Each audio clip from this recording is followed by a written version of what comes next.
Alors, ça semble être parti.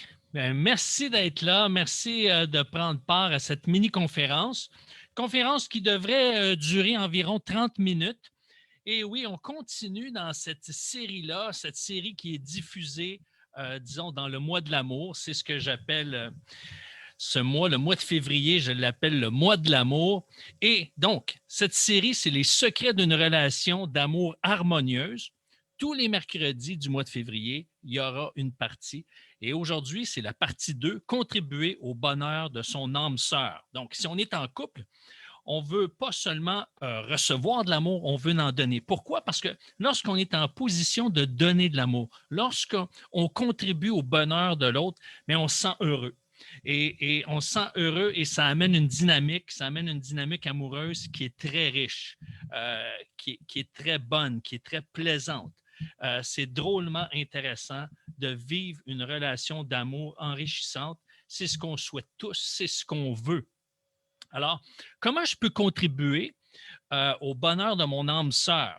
Eh bien, premièrement, pourquoi j'opte pour cette deuxième partie-là? Bien, parce que ça nous aide à entretenir la flamme. Hein? Puis c'est les petites choses qui font la différence. C'est pas seulement les grandes choses. Évidemment, s'il y a de grandes choses qui se passent dans notre relation amoureuse, c'est toujours plaisant. Mais ce qui entretient la flamme, ce sont les petits détails. Pourquoi? Parce qu'on se sent aimé, on se sent connu. Quand on est rejoint par notre conjoint ou notre conjoint, eh bien, inévitablement, ça alimente la dimension affective, la dimension relationnelle, la dimension amoureuse. Pour contribuer au bonheur de son âme sœur, par exemple, messieurs, si on va avoir une relation harmonieuse, mais en arrivant à la maison, c'est important de demander à sa conjointe de lui accorder au moins 20 minutes. 20 minutes pour lui demander comment a été sa journée. L'écouter avec intérêt sans l'interrompre puis manifester de l'attention. C'est certain que vous allez connecter avec elle. C'est sûr que si vous êtes sur votre appareil téléphonique, votre tablette, votre journal, votre ordinateur, ou si vous écoutez d'une manière distraite, ça, c'est pas de ça que je parle. Parce que ça ne contribuera pas au bonheur, ça ne contribuera pas à développer une relation harmonieuse. Si, par exemple, vous offrez un massage à la fin, quand votre conjointe arrive de travailler ou pas longtemps après, ça peut être après le souper, tout dépendant. Comme moi, je sais que quand on a fini de manger, par exemple, puis on s'installe dans le salon, eh bien, moi, je suis assis comme ça, là, comme vous voyez, et il y a deux pieds qui arrivent sur mes cuisses. Et pourquoi? Parce que ma femme sait que je lui fais toujours un petit massage de pied quand elle est à côté de moi. Et ça fait tellement du bien, ça amène un moment de détente à nos épouses. Ce sont très rares les femmes qui n'aiment pas se faire masser. Alors, évidemment, si votre conjoint, votre compagne n'aime pas ça, eh bien, vous passez à d'autres choses. Mais règle générale, les femmes aiment bien ça, un bon massage bien placé. Aussi, qui est important, c'est agir promptement. À chaque fois que vous faites quelque chose que votre femme ne vous a pas demandé, vous contribuez à son bonheur.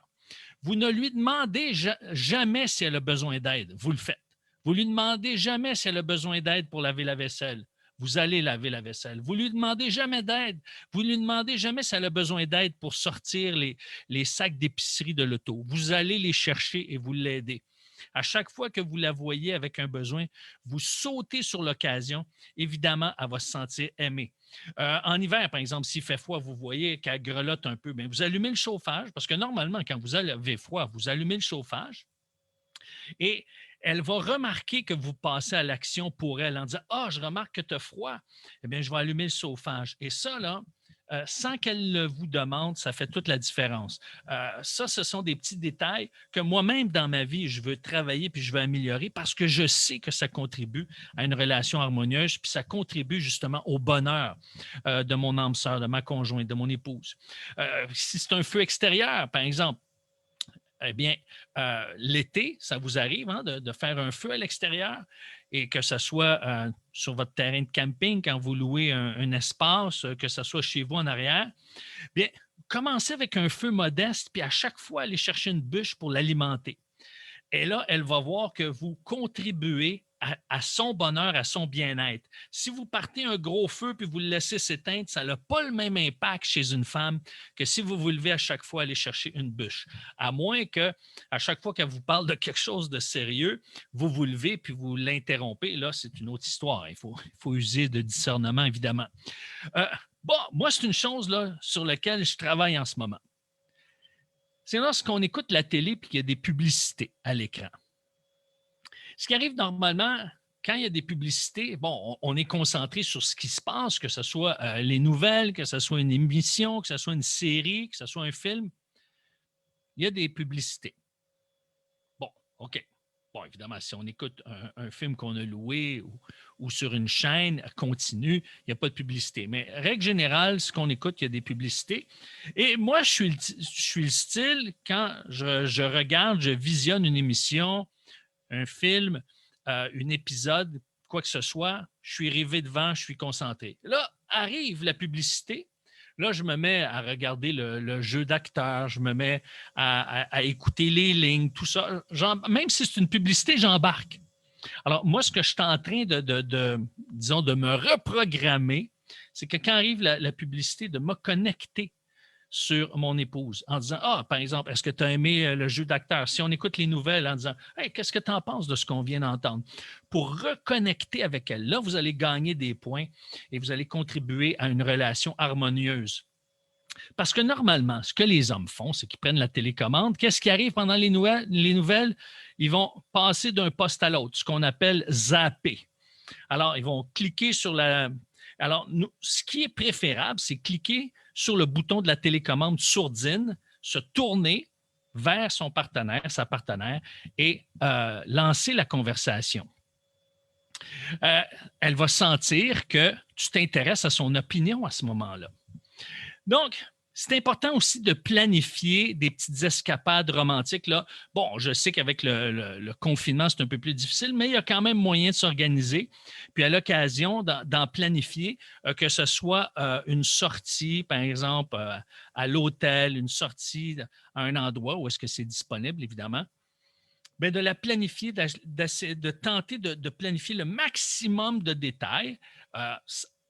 Toujours en tenant compte de ses désirs et de ses souhaits, et de pas lui faire une surprise, lui en parler d'avance. Savez-vous pourquoi? Parce que peut-être vous allez dire, hey, je vais faire une surprise, on va louer une chambre, puis je vais arriver, voilà, surprise chérie, elle va être tellement contente. Oui, mais si vous lui en parlez d'avance, à l'avance, à chaque fois qu'elle le mentionne à une amie, hey, on s'en va à telle place, ça va être le fun. Hey, sais-tu qu'est-ce qui va se passer en fin de semaine prochaine ou ce qui va se passer le mois prochain? Eh bien, Eric, il a prévu ça. À chaque fois qu'elle n'en parle à quelqu'un, parce qu'elle a hâte de vivre ça, elle augmente son niveau de bien-être. Donc, c'est avantageux de le faire d'avance pour qu'elle puisse en parler. Puis de lui rappeler, hey, ça va être le fun quand on va faire ça, parce que quand elle se rappelle qu'elle s'en va vivre une escapade avec vous, parce que si elle est en couple avec toi, c'est parce qu'elle aime ça être avec toi. Donc, ça contribue à son bonheur. Donc, quand c'est planifié d'avance, c'est mieux. Et quand c'est mentionné, et aussi l'aspect, j'en ai déjà parlé de ça, d'essayer de planifier le maximum de détails, pas parce que vous voulez contrôler la situation puis l'horaire, mais pour la dégager de toutes les préoccupations qui touchent l'organisation pour qu'elle puisse le vivre et sentir que elle fait simplement suivre le flot. Elle n'a rien à penser ou presque rien à penser. Aussi, chose tellement importante, les petites notes. Je le fais à l'occasion, moi. J'écris une petite note pour lui faire une surprise que je colle sur son écran d'ordinateur. Des fois, quand je pars une soirée, par exemple, ou je pars une fin de semaine, j'écris des petites notes que je cache. Alors, à des endroits où est-ce que ça devient une surprise. Donc, c'est important.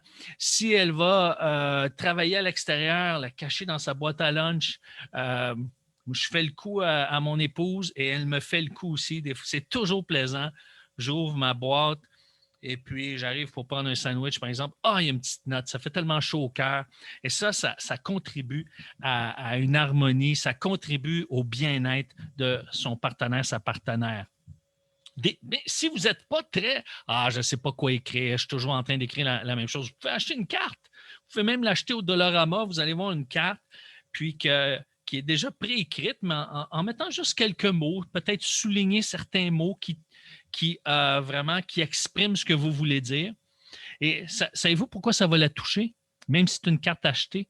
Parce que selon John Gray de l'équipe Mars-Vénus, eh bien, 90% des cartes de Saint-Valentin achetées avant le 14 février sont achetées par des femmes et 90% des cartes qui sont achetées le jour de la Saint-Valentin, le jour même, le 14, sont achetées par des hommes.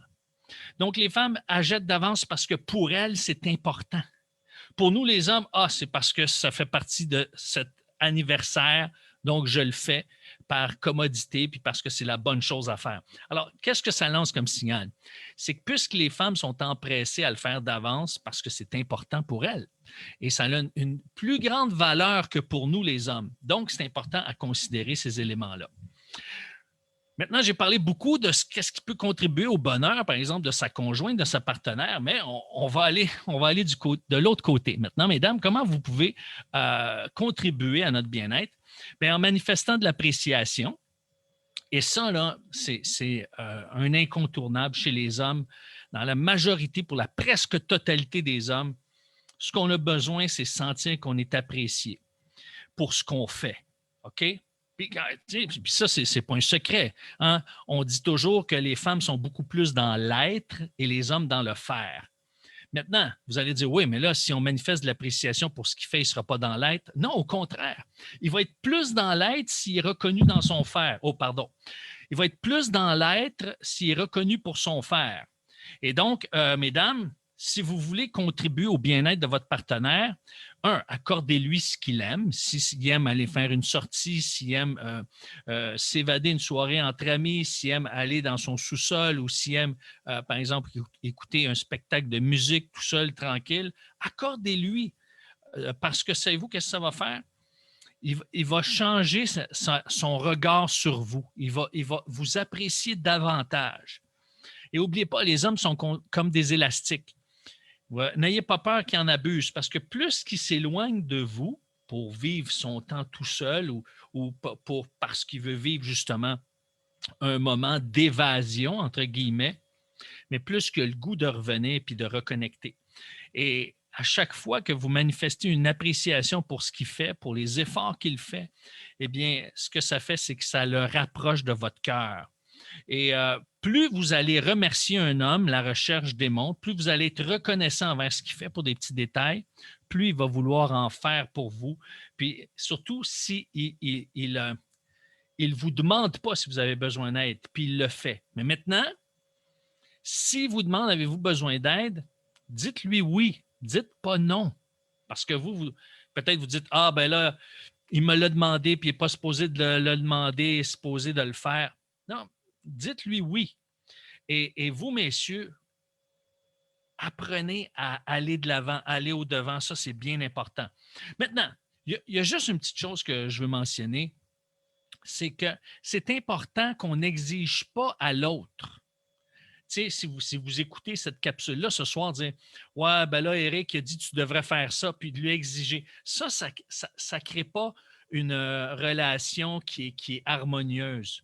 C'est important de nous. Moi, ce que je dois faire, c'est contribuer au bonheur de l'autre et ma partenaire contribue à mon bonheur. Donc, c'est à moi à faire mes devoirs, c'est à moi à travailler ou, je dirais, c'est à moi à développer ce muscle-là de contribuer au bonheur de l'autre. Je ne dois pas exiger que l'autre m'apporte du bonheur. Je peux lui faire part de mes désirs, de mes besoins, de ce que j'ai envie. Ça, c'est correct.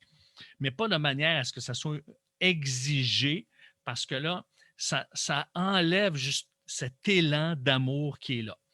Maintenant, si vous voulez contribuer au bonheur de votre conjoint, puis vous voulez qu'il soit, son cœur soit de plus en plus ouvert, qu'il soit de plus en plus proche de ses émotions, eh bien, laissez tomber certains détails qui vous tapent un peu sur les nerfs, parce qu'un homme oublie rapidement, un homme est moins soucieux du détail que les femmes, et quand il se sent talonné, eh bien, ça crée une frustration et il se referme émotionnellement.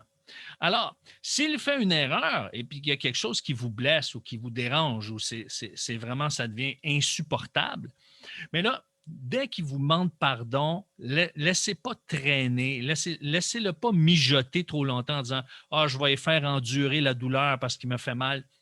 Dès qu'il vous demande pardon, pardonnez-le lui rapidement. Pardonnez-le rapidement, ça devrait être mieux dit de même. Pardonnez-le rapidement pour qu'il voit que hey, c'est pas difficile, c'est pas compliqué de demander pardon, puis ça s'obtient. Il va développer le réflexe d'être sensible à vous lorsqu'il vous blesse. Et si vous si vous lui permettez de décrocher, ben, permettez-le lui de justement vivre un bon moment, une bonne soirée entre amis, par exemple, au lieu de lui donner du fil à retordre. Parce que là, il va être beaucoup plus tendre et beaucoup plus disposé à vous soutenir dans les jours qui suivent et dans les prochains jours. Parce que plus qu'un homme se sent libre, plus que le goût de donner, de se donner. Et ça, c'est comme ça qu'on contribue à une relation harmonieuse et on contribue au bien-être, au bonheur de son âme sœur. Vous pouvez faire justement, peut-être vous allez avoir un souper de Saint-Valentin ou un dîner de Saint-Valentin ou un déjeuner de Saint-Valentin en fin de semaine. Bien, vous pouvez jouer à J'aime quand tu. Exprimer, ça peut être une occasion et on joue à J'aime quand tu. Ça peut être par écrit, ça peut être verbal, parce que ça peut, OK, je te l'envoie par texto, ça peut être écrit à la main, peu importe. J'aime quand tu me masses les pieds. J'aime quand tu m'écoutes attentivement. J'aime. Alors, vous jouez à ce jeu-là. Ça peut être j'aime quand tu, on s'en donne trois, nos trois préférés. Évidemment, des petits détails de la vie qui se fait assez bien, qui se vit assez bien. Si j'aime quand tu rénoves la cuisine, ouf, ça c'est exigeant, là, mais des petits détails de la vie, on se comprend, qui agrémentent la vie, qui fait que la vie est plus agréable et que ça nous rapproche l'un l'autre. Aussi, ça peut être s'écrire un mot, puis qu'aimerais-tu que je fasse pour toi? Un peu comme si c'est un cadeau. Je t'offre un cadeau. Je vais faire quelque chose pour toi que tu aimes en fin de semaine. Ou ça peut être une chose, deux choses, trois choses. Qu'aimerais-tu que je fasse pour toi en fin de semaine? Alors, ça peut être intéressant. Puis ça peut être, par exemple, ben, j'aimerais que ça soit toi qui passes l'aspirateur en fin de semaine. Ça pourrait être ça. J'aimerais que tu fasses le ménage de telle section de la maison. Ça peut être, ben, j'aimerais ça justement que tu me fasses un bon massage, mais pas juste 5 minutes, un bon massage là, qui me ferait du bien, qui me détendrait. Donc, ça peut être un jeu qui va contribuer au bonheur de l'autre. Qu'aimerais-tu que je fasse pour toi? Et vous le faites mutuellement. Donc, ça peut devenir intéressant, spécialement pour la Saint-Valentin.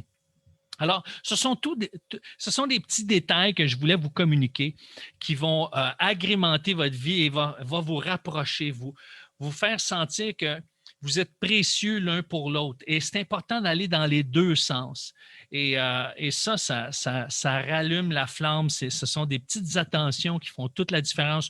N'oubliez pas aussi de favoriser le langage d'amour. J'en parle régulièrement. Vous pouvez aller sur ma page ériclantier.net, taper langage d'amour.